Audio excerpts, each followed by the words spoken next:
Hello everyone. यो भिडियोमा चाहिँ इन्कम इलास्टिसिटी अफ डिमान्डको म्याथमेटिकल क्वेसन हेर्छौँ अथवा हामी कन्टिन्युस सिरिजमा छौँ। Elasticity of demand and supply च्याप्टरको इलास्टिसिटी अफ डिमान्डको सेकेन्ड टाइप अथवा इलास्टिसिटी अफ डिमान्ड एन्ड सप्लाईभित्र पहिलो पार्ट इलास्टिसिटी अफ डिमान्ड, त्यसको पनि तिनवटा टाइप हुन्छ, price elasticity of demand, income elasticity of demand र क्रस इलास्टिसिटी अफ डिमान्ड। हामीले योभन्दा अघिल्लो भिडियोमा प्राइस इलास्टिसिटी अफ डिमान्डको बारेमा कुरा गऱ्यौँ भने यसमा चाहिँ हामी इन्कमले गर्दाखेरि कुनै पनि गुड्सको डिमान्ड कति पर्सेन्टले चेन्ज हुन्छ भन्ने कुरा हेर्छौँ। अथवा इन्कम डिमान्डको रिलेसन हेर्ने हो भने in general there is positive relationship between change in income and change in demand. Normal गुड्सको लागि इन्कम बढ्यो भने डिमान्ड बढ्छ, इन्कम घट्यो भने डिमान्ड घट्छ।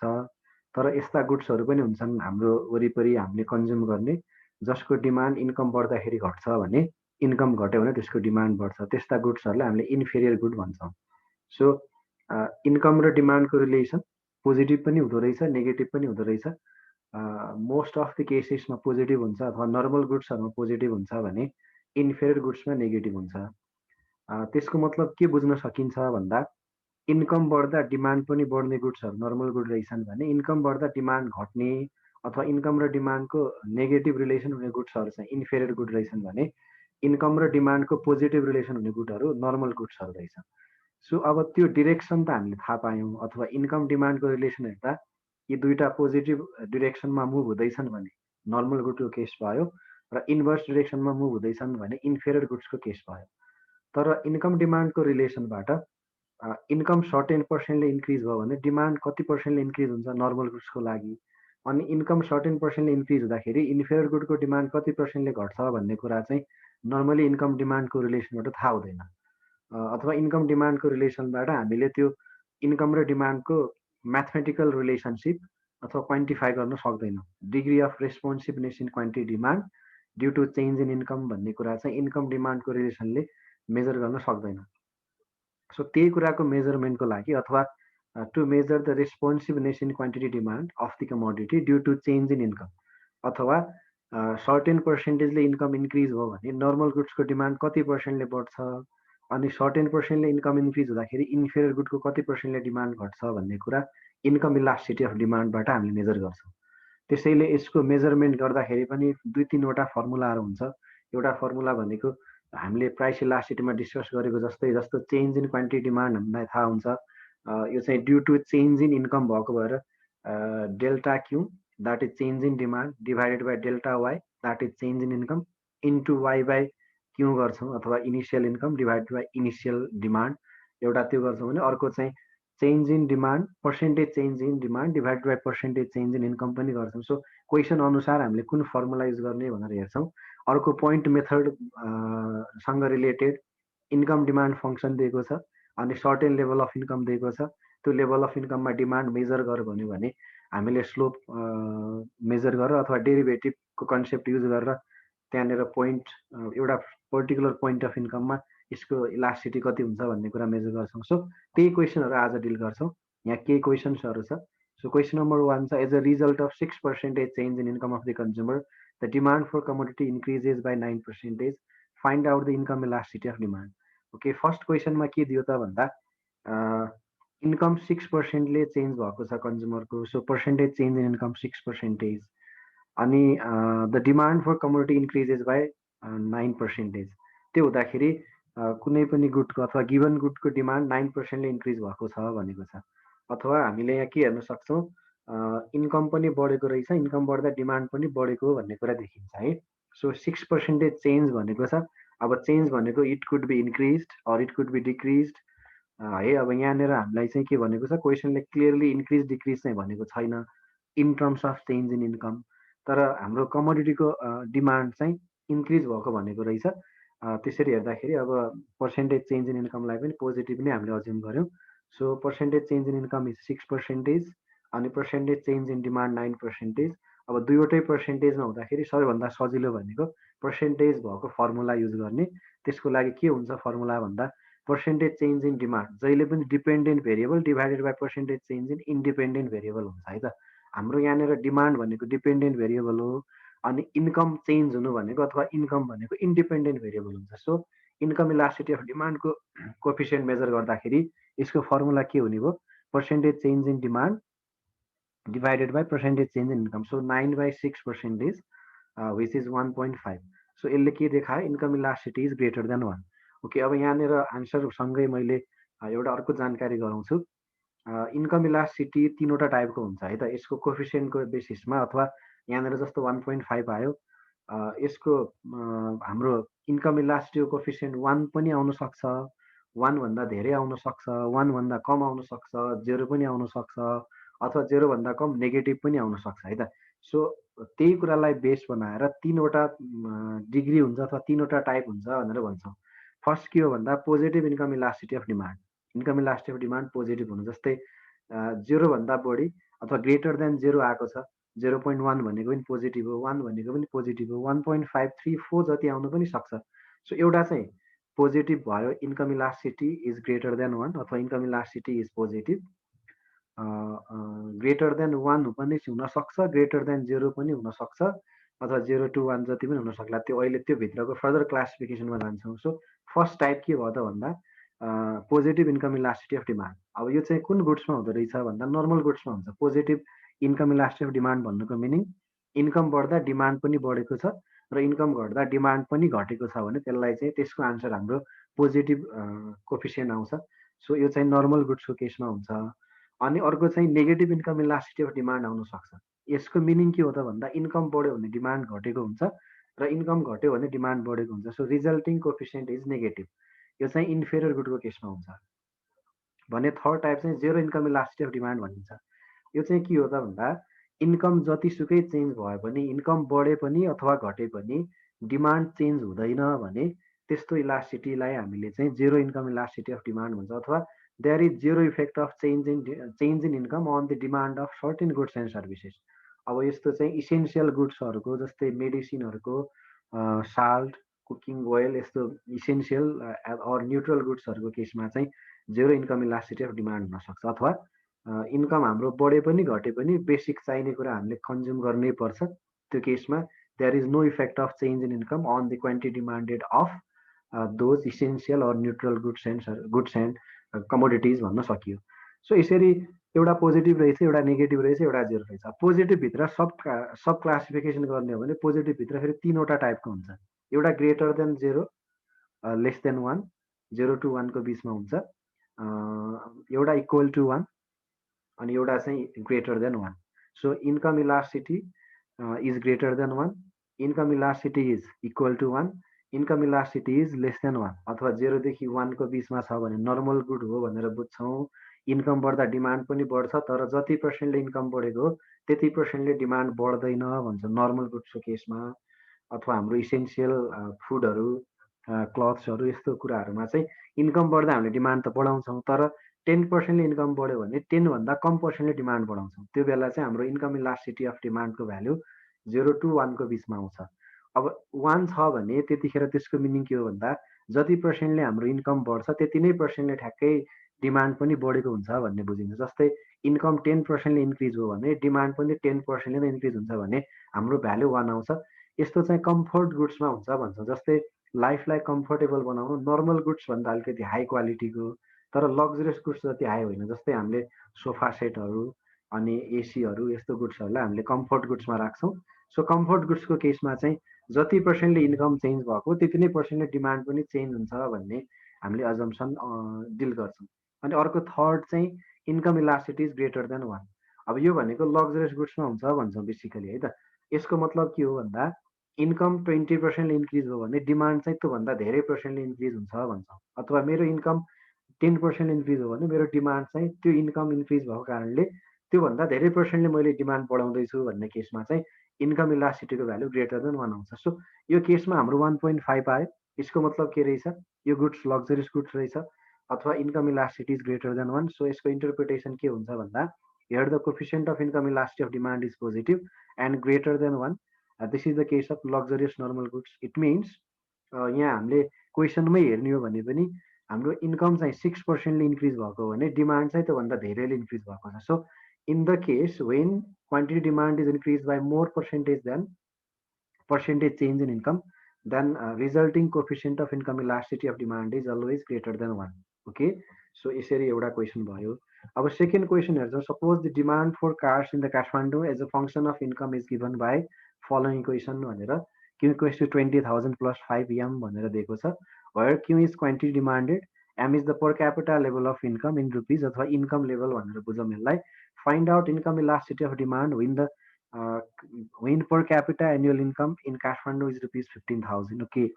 अब यहाँनिर हाम्रो इन्कम डिमान्ड फङ्सन दिएको छ अनि हामीलाई इनिसियल इन्कम पनि दिएको छ अनि यहाँबाट चाहिँ income elasticity of demand measure गर भने है त.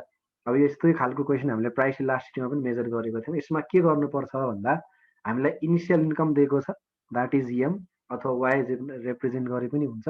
अब फङ्सनमा एम भनेको भएर हामीले यसलाई एमले नै डिनोट गर्छौँ. सो इनिसियल पर क्यापिटल इन्कम और इनिसियल इन्कम इज 15,000. अब त्यो 15,000 को भ्याल्यु हामीले फङ्सनमा राख्ने हो भने 15,000 इन्कम हुँदाखेरि कतिवटा कार डिमान्ड भएको छ भन्ने कुरा चाहिँ ऊ त्यो क्यू फङ्सनमा एमको भ्याल्यु सब्स्टिट्युट गर्यो भने 95,000 कारहरू डिमान्ड भएको रहेछ. अथवा पर क्यापिटा इन्कम एम हुँदाखेरि क्यूको भ्याल्यु 95,000 आउँछ है. अब हामीलाई फर्मुलामा राख्नको लागि हाम्रो फर्मुला त यसको लागि के भेरिएबल चाहिन्छ अथवा के इन्फर्मेसन चाहिन्छ भन्दा कि त दुईटै डिमान्डको इनिसियल भ्याल्यु र न्यू भ्याल्यु चाहियो अनि इन्कमको पनि न्यू र इनिसियल भ्याल्यु चाहियो. त्यो भएपछि पर्सेन्टेज चेन्ज इन इन्कम पनि मेजर गर्न सक्छौँ अनि पर्सेन्टेज चेन्ज इन डिमान्ड पनि मेजर गर्न सक्छौँ. सो हाम्रो formula percentage change in demand by percentage change in income हुन्थ्यो सजिलो. यदि त्यो नहुँदाखेरि हामीले इन्कमको पनि इनिसियल र न्यू भ्याल्यु अनि त्यसपछि डिमान्डको पनि इनिसियल र न्यू भ्याल्यु फाइन्ड आउट गऱ्यौँ भने चेन्ज निकालेर अथवा डेल्टा वाई भनेर change in income that is new income minus initial income अनि change in demand new demand minus initial demand गरेर delta Q by delta Y into Y by Q गर्न सक्छौँ. अब त्यो पनि यहाँनिर पोसिबल छैन किनभने हामीलाई एउटा मात्रै इन्कम छ, इनिसियल इन्कम थाहा छ अनि डिमान्ड फङ्सन दिएको छ अनि त्यो इन्कमको भ्याल्यु डिमान्ड फङ्सनमा सब्स्टिट्युट गऱ्यो भने इनिसियल डिमान्ड पनि आउँछ. दुईवटा कुरा थाहा भयो, इनिसियल इन्कम 15,000 अनि इनिसियल डिमान्ड 95,000. अब डिमान्ड फङ्सन चाहिँ दिएको छ, हामीलाई चाहिँ न्यू डिमान्ड र न्यू इन्कम थाहा छैन. यदि थाहा भएको भए पर्सेन्टेज चेन्ज निकाल्थ्यौँ अथवा delta Q by delta Y गर्थ्यौँ. त्यसैले फङ्सन दिएको बेलामा जहिले पनि हामीलाई दुईवटा भ्याल्यु थाहा हुन्छ. अनि अब फङ्सनलाई हामीले त्यो हाम्रो इन्डिपेन्डेन्ट भेरिएबल के छ लेबर हाम्रो यहाँनिर इन्कम छ इन्डिपेन्डेन्ट भेरिएबल त्यसले डेरिभेटिभ गर्छौँ है त. सो डिक्यू बाई डिएम गर्दाखेरि हाम्रो भ्याल्यु 5 आउँछ अथवा D by DM of 20,000 plus 5 M अनि डी 20,000 बाई डिएम गर्दाखेरि 0 हुन्छ, कन्स्ट्यान्टको डेरिभेटिभ 0 भयो. अनि डी 5 एम बाई डिएम गर्दाखेरि 5 इन्टु 1 हुन्छ. सो 5 हाम्रो यहाँनिर डेरिभेटिभ आयो, रेट अफ चेन्ज 5 आउँछ. सो अब हाम्रो फर्मुला के हुन्छ त भन्दाखेरि डेल्टा क्यू बाई डेल्टा एमको ठाउँमा डी क्यू बाई डिएम राख्न पाइन्छ. सो डी क्यू बाई डिएमको भ्याल्यु हामीलाई 5 थाहा छ अनि एम र क्यूको भ्याल्यु पनि थाहा छ. सो अब हामीले सबै डिटर्मिन गरेको भ्याल्यु फर्मुलामा सब्स्टिट्युट गऱ्यौँ भने D Q by DM into M by Q अथवा यसलाई delta Q by delta M into M by Q पनि लेख्न पाइन्छ, which is 5 into 15,000 by 95,000. So this equals to 0.789 which is greater than 0 but less than 1. सो यहाँनिर के भन्न सक्छौँ, यो चाहिँ नर्मल गुड रहेछ भन्न सक्छौँ है त. यो कार जुन यस्तो कार रहेछ यो चाहिँ नर्मल गुड रहेछ. कुन अर्थमा नर्मल गुड भयो त भन्दा हाम्रो इन्कम इलास्टिसिटी अफ डिमान्डको भ्याल्यु 0 देखि 1 को बिचमा आएको छ. यसको मतलब जति पर्सेन्टले इन्कम चेन्ज भएको त्यति पर्सेन्टले यसको डिमान्ड चेन्ज हुँदैन अथवा इन्कम 10%ले इन्क्रिज भएको हो भने त्योभन्दा कम पर्सेन्टेजले हाम्रो डिमान्ड इन्क्रिज हुन्छ. अथवा यहीँनिर यसलाई इन्टरप्रेट गर्ने हो भने when there is increase in income by 1%, then demand of car is increased by 0.789%. यसको इन्टरप्रिटेसन त्यसरी गर्न सकिन्छ है त. सो क्वेसन नम्बर 2 इक्वेसन फर्ममा दिएको छ भने यसरी सोल्युसन गर्ने. अब क्वेसन नम्बर 3 छ the demand for a product has an income elasticity of 3. Income elasticity हामीलाई दिएको छ 3 भनेर. If there is 10% increase in consumers income then compute change in demand. अब हामीलाई त पर्सेन्टेज चेन्ज इन इन्कम पनि दियो, coefficient of elasticity income elasticity पनि दियो, percentage change in demand calculate गर्नु भने सबैभन्दा सजिलो फर्मुला पर्सेन्टेज चेन्जवाला फर्मुला युज गर्ने. सो यो फर्मुलामा के गर्न सकिन्छ भन्दा हामीलाई गिभन युआई इक्वल्स टु 3 छ, percentage change in income 10%, percentage change in demand is asked in our question. So हाम्रो फर्मुला के छ, UI equals to percentage change in demand by percentage change in income. अब हामीले value substitute गर्छौँ, युआईको ठाउँमा 3 हुन्छ पर्सेन्टेज चेन्ज इन डिमान्ड हामीलाई अननोन हो अनि पर्सेन्टेज चेन्ज इन इन्कम दिएको छ 10%। सो हामीले क्रस मल्टिप्लाई गऱ्यौँ भने हाम्रो required answer that is percentage change in demand equals to 30% भनेर आन्सर यसरी हामीले अप्टेन गर्न सक्छौँ। सो सजिलो भइहाल्यो। अब क्वेसन नम्बर 4 छ the quantity demand for a commodity increases from 100 to 120 units. Demand हाम्रो 100 बाट 120 युनिट्स भयो भनेको छ with the decline in price from 12 to 8। Price घट्यो भनेको छ। अब हेरौँ है हामी इन्कम इलास्टिसिटी अफ डिमान्डको कुरा गर्दैछौँ, प्राइसको कुरा आयो। सो प्राइस देख्ने बित्तिकै अब क्वेसन अप्ठ्यारो छ कि भनेर नसोच्ने, क्वेसन पुरा पढौँ है त। On the other hand when income increased by 5%, the commodities demand increases from 100 to 110 units. What is the income elasticity of commodity? Okay. अब यहाँनिर हामीलाई हेरौँ न झुक्क्याउनलाई यसले प्राइस पनि दिएको छ, प्राइससँगको करेस्पोन्डिङ क्वान्टिटी पनि दिएको छ, इन्कमको चेन्ज पनि दिएको छ, इन्कमसँग करेस्पोन्डिङ क्वान्टिटी पनि दिएको छ। सो हामीलाई चाहिँ income elasticity of demand measure गर भनेको भएर हामीले के मात्रै लिने भन्दाखेरि इन्कमको चेन्ज र इन्कमको कारणले डिमान्ड कतिमा चेन्ज, डिमान्ड कतिले चेन्ज भयो त्यो भेरिएबल मात्रै टिप्नुपर्छ है त। सो एकचोटि फेरि क्वेसन हेरौँ है। The quantity demand for a commodity increases from 100 to 120 units with decline in price from 12 to 8। यो हामीलाई चाहिँदै चाहिएन, यो सुरुदेखि रुपिस 8 सम्मको इन्फर्मेसन हामीलाई कामै लाग्दैन यहाँ, त्यो चाहिँ प्राइस इलास्टिसिटी अफ डिमान्डसँगको रिलेसन भयो। अन द अदर ह्यान्ड होइन income increase by 5%। So increase in income 5% एउटा इन्फर्मेसन हामीलाई थाहा भइसक्यो। The commodities demand increase from 100 to 110 units. अब इन्कम इन्क्रिज भएको कारणले डिमान्ड चाहिँ 100 बाट 110 युनिट भयो। So initial demand 100, new demand 110। What is the income elasticity of demand? Okay, so income elasticity of demand भनेको अब हाम्रो यहाँ के हुन्छ के यहाँनिर 120 लेखिएको रहेछ क्वेसन सोल्युसन गर्दाखेरि। यहाँनिर 120 होइन, हाम्रो न्यू वाइ चाहिँ कति छ 100 छ, सरी क्यू चाहिँ हाम्रो 100 छ, वाइ होइन है। वाइ भनेको त हाम्रो पर्सेन्टेज चेन्ज छ 5% होला। क्यू भनेको 100 छ भने Q1 अथवा यो इनिसियल डिमान्ड 100 भयो, Q1 न्यू डिमान्ड कति छ 110 छ। Okay, so change in demand कति भयो 10 युनिट्स भयो हाम्रो है त। Change in demand delta Y equals to 10 units हुन्छ। अब पर्सेन्टेज चेन्ज इन इन्कम निकाल्नु पर्यो भने यहाँनिर 120 को ठाउँमा 110 हुन्छ है त हाम्रो। यो 110 minus 100 divide by initial value हुन्छ। जहिले पनि पर्सेन्टेज चेन्ज भन्दाखेरि change by initial value into 100 हुन्छ। सो हाम्रो 110 माइनस 100 डिभाइडेड बाई 100 गर्दाखेरि हाम्रो भ्यालु 10 डिभाइडेड बाई 100 आउँछ है त, which is 10%। 10 divide by 100 into 100 गर्दाखेरि यो चाहिँ हाम्रो 10%ले इन्क्रिज भयो भन्ने आउँछ। So this is not 20%।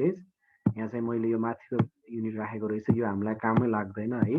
Question पुरै हेऱ्यो भने मात्रै थाहा हुन्छ। यो चाहिँ हाम्रो 100 देखि 110 भएको भनेको छ due to increase in income. So required quantity is 100 and 110, त्यसैले हाम्रो चेन्ज चाहिँ 10 युनिट छ। सो पर्सेन्टेज चेन्जको लागि change delta Y divided by Y into 100 गऱ्यौँ भने डेल्टा वाइ भन्दैछु मैले, डेल्टा क्यू है त, यहाँनिर डेल्टा क्यू हो, डेल्टा वाइ होइन। Delta Q divided by initial Q, delta Q divided by initial भनेको हाम्रो के हो Q1 भनेको नयाँ क्वान्टिटी हो भने initial is Q. So into 100 गर्दाखेरि हाम्रो पर्सेन्टेज चेन्ज इन डिमान्ड आउँछ है त। सरी यहाँ मैले मिस्टेक गरेको रहेछ सोल्युसन गर्दाखेरि, मैले क्वेसन कम्प्लिट नभएर सोल्युसन गरेको रहेछ है त। यहाँ पनि डेल्टा वाइ होइन, यहाँनिर मिस्टेक गरेँ, त्यसको लागि पनि सरी। सो यो चाहिँ हाम्रो 10 डिभाइडेड बाई 100 इन्टु 100 है त। 10 डिभाइडेड बाई 100 इन्टु 100 गर्दाखेरि हाम्रो 10% आउँछ है। सो चेन्ज इन डिमान्ड 10% भयो भने चेन्ज इन प्राइस 5% छ। अब हाम्रो फर्मुलामा सब्स्टिट्युट गर्दाखेरि हाम्रो भ्यालुहरू so equals to 10%। Okay, this is 10%। Okay, so this is 10% change in demand due to 5% increase in income of the consumer. So हाम्रो फर्मुला के भयो, percentage change in demand by percentage change in income. अनि percentage change in डिमान्डको ठाउँमा अब हाम्रो 20 होइन कि 10% हुन्छ है त। 10 divided by 5 which is 2। So here answer is 2 not 4 which is greater than 1। So 11 के देखाउँछ हाम्रो elasticity greater than 1, luxurious goods भन्ने कुरा देखाउँछ। Therefore coefficient of income elasticity of demand is 2, indicating the given good is luxurious or normal good। अब normal भित्रै राख्छौँ है त लग्जरियसलाई पनि, अथवा हामीले as a whole positive income elasticity of demand हेर्ने भने सबै गुड्सलाई नर्मल गुड मान्छौँ, त्योभित्र फेरि कोफिसियन्टको बेसमा छुट्याउने हो भने यो चाहिँ लग्जरियस गुड रहेछ भन्ने बुझिन्छ। ओके, सो यो क्वेसनमा 120 होइन है त, यहाँनिर 120 को ठाउँमा 110 गर्नु होला, 120 राख्यो भने यो प्राइससँगको रिलेसन भयो है। ओके, सो यो त्यो क्वेसन भयो। अब क्वेसन नम्बर नेक्स्ट छ, last year Thomas purchase 6 pair of shoes when his income was ₹40,000, 5.10 भएको रहेछ, 5 भयो है क्वेसन नम्बर 5। थोमसले 6 पेयर सुज किन्दो रहेछ, इन्कम 40,000 हुँदा। This year his income is ₹35,000, income घटेर 35,000 भयो। And he purchase 5 pair of shoes, उसले इन्कम घट्दाखेरि डिमान्ड पनि घटायो। सो पोजिटिभ रिलेसन छ, इन्कम बढ्दा डिमान्ड बढायो भने इन्कम घट्दा डिमान्ड घटाएको छ। अल एल्स अनचेन्ज, कुनै पनि कुरा चेन्ज भएन भने what do you see about income elasticity? के initial income equals to 40,000, new income 35,000, so change in income equals to -5,000। Initial demand भनेको इनिसियल इन्कमसँगको डिमान्ड 6 युनिट छ, अनि न्यू डिमान्ड भनेको न्यू इन्कमसँगको डिमान्ड 5 युनिट छ। सो चेन्ज इन डिमान्ड कति भयो? -1। अब हामीले यसलाई चाहिँ इलास्टिटीको फर्मुलामा राख्यौँ भने delta Q by delta M into M by Q, -1 भयो क्यू भनेको, अनि डेल्टा एम भनेको -5,000 into initial income 40,000 divide by initial quantity 6, so 1.33। यो पनि के रहेछ? लग्जरियस गुड्स रहेछ, अथवा थोमसको लागि त्यो जुत्ता चाहिँ, त्यो सुज चाहिँ कस्तो रहेछ? लग्जरियस गुड्स रहेछ, since elasticity is greater then 1.33। यसलाई हामीले इन्टरप्रिटेसन गर्नु पर्यो, यसलाई हामीले क्लियरिफिकेसन गर्नु पर्यो, अथवा यसको एक्सप्लानेसन दिनु पर्यो भने हामीले के भन्न सक्छौँ भन्दा, when income is increased by 1%, then demand is increased by 1.33%, or when income is decreased by 1%, then demand is also increased by 1.33%, which is the case of luxurious goods since coefficient is greater than 1, so 1.33। त्यसरी हामीले यसलाई interpret गर्न सक्छौँ। So question number 6, sir. Suppose that initial income of the person is 2,000 and quantity demanded of commodity by him is 20 units. Initial 2,000 income हुँदा demand 20 units, sir. When his income increases to 3,000, income बाट 3,000 भयो, quantity demanded by him also increases to 40 units. Find out income elastic of demand. Okay, initial demand 20 units, new demand 40 units, so change in demand 20 units भयो, new minus initial गर्नुपर्छ। Initial income 2,000, new income 3,000, so change in income equals to 1,000। अब हामीले यसलाई फर्मुलामा राखिदियो भने यहाँनिर तपाईँहरूले percentage change in income, percentage change in demand गरेर अर्को पर्सेन्टेज चेन्जको फर्मुलाइज गर्न पनि सक्नुहुन्छ है त, जुन फर्मुलाइज गरे पनि हुन्छ।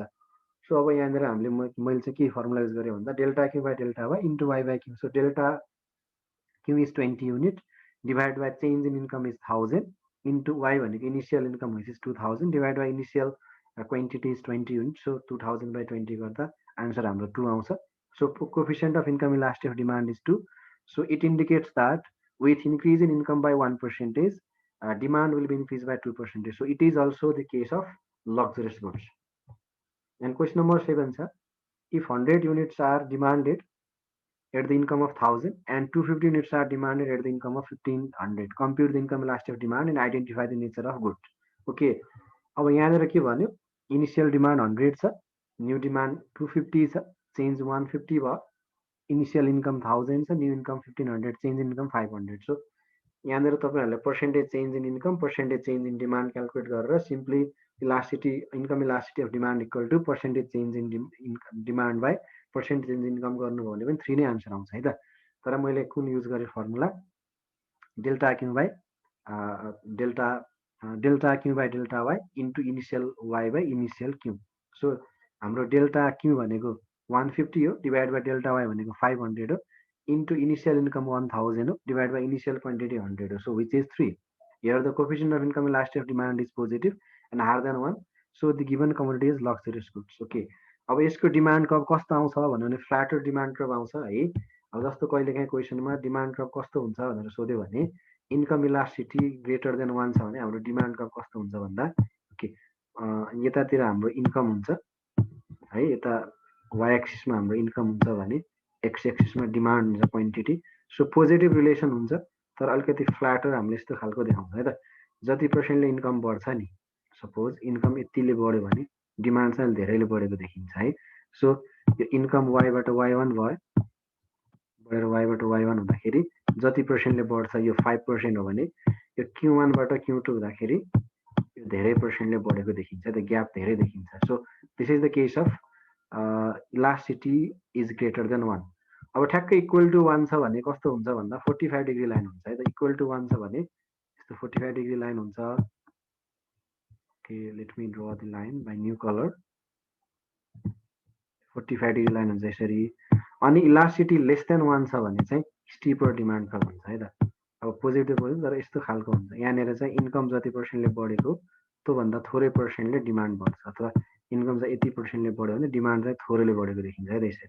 सो यो चाहिँ स्टिपर हुन्छ. So income elasticity less than 1 हो भने demand curve, income demand curve steeper, upward sloping. Income elasticity equal to 1 छ भने income demand curve 45 degree line. अनि त्यसपछि इन्कम इलास्टिसिटी ग्रेटर देन 1 छ भने फ्ल्याटर लाइन हुन्छ. तर नेगेटिभ छ भने चाहिँ फेरि हाम्रो income elasticity of demand curve चाहिँ डाउनवर्ड स्लोपिङ हुन्छ है त यस्तो. ओके, सो यस्तो हाम्रो यो 2वटा टाइप भयो भने.